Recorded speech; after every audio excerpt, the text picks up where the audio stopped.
जय सद्गुरू। तर आज ना मुगाच्या डाळीचे पापड करणार आहोत। तर वेगळं म्हणून तर ह्याच्यासाठी हे मुगाची डाळ घेतली 1 वाटी आणि ही छोटी वाटी जरा उडदाची डाळ।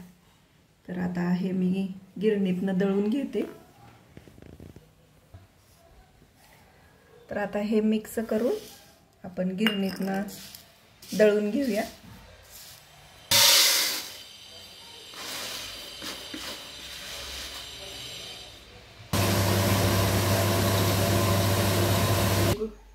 मूग डाळ आणि उडदाची डाळ त्याचं हे पीठ आपण केलेलं गिरणीतनं।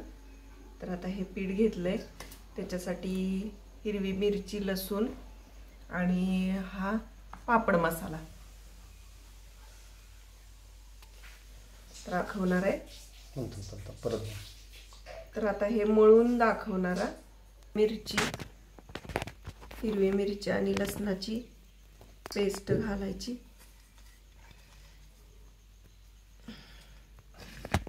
आता मळून घेणार आहे। अगं बाई काय पीठ आहे।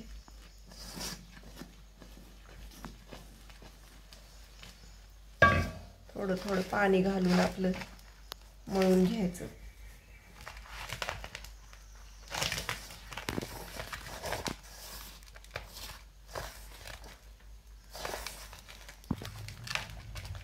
हा मूग डाळीचा पापड ना असा पिवळसर असा खूप छान मस्त कलर येतो।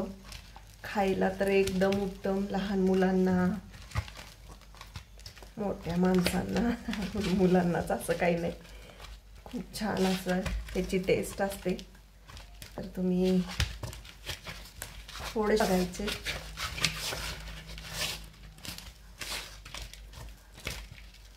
काय होतं, नुसती मूग डाळ घेतली ना की मग पापड चिरडतात, म्हणून त्याच्यासाठी थोडीशी उडीद डाळ घालायची, म्हणजे ते खूप छान असे पापड, चव पण अशी खमंग येते पापडाला। तर 25% उडदाची डाळ आणि मूग डाळ 75% असं मग करून हे मिश्रण घ्यायचं। हे बघा आता आपलं हे मळून झाले मुगाचं डाळीचं पीठ। तर आता ह्याला आपण तेल लावून झाकून ठेवूया एक अर्धा तासासाठी।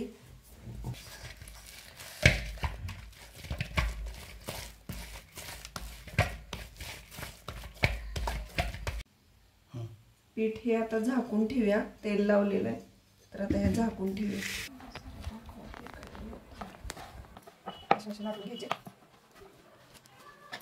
मूग डाळीचा पापड खायला एक नंबरच लागतो, मस्त असा पौष्टिक असा मूग डाळीचा पापड। दिसायलाही सुंदर दिसतो आणि खायला तर एकदम छान चवीला। मुगाची डाळ पिवळी असल्यामुळे पिवळा पिवळा असा पापड हा मस्त असा होतो।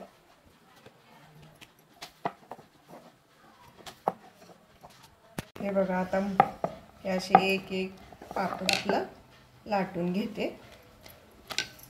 पीठ जरा कसं चिवट असतं, हे चिकटतं लगेच पापाला, त्यामुळं हळूहळू हळूच लाटावं लागते।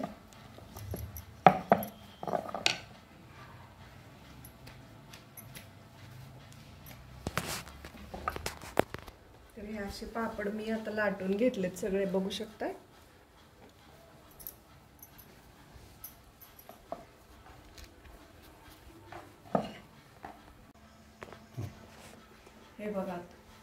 हे बघा आता तयारच झालेत आपले पापड सगळे लाटून।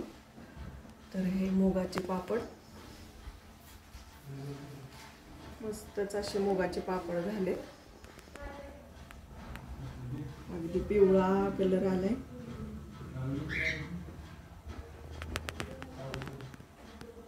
हे तयारच आहेत मुगाचे पापड, बघू शकता किती सुंदर कलर आलाय पापडाला। तर पौष्टिक हा पापड एकदम सुंदर, खायला चवीला खूप छान। तर तुम्ही हे करून बघा। तर मी आता तळून दाखवते।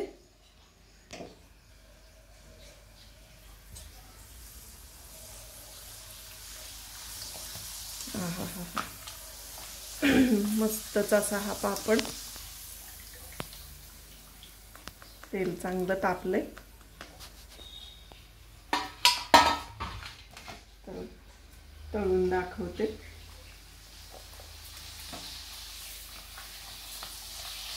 डबल पापड होतोय, मोठा खुसखुशीत असा पापड.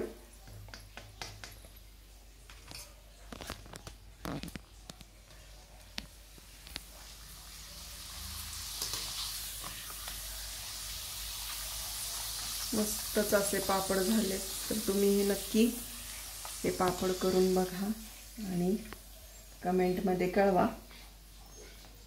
धन्यवाद. हे असा पापड सुंदर झालाय. तर आता हे बघू शकता किती छान असा पापड झालाय.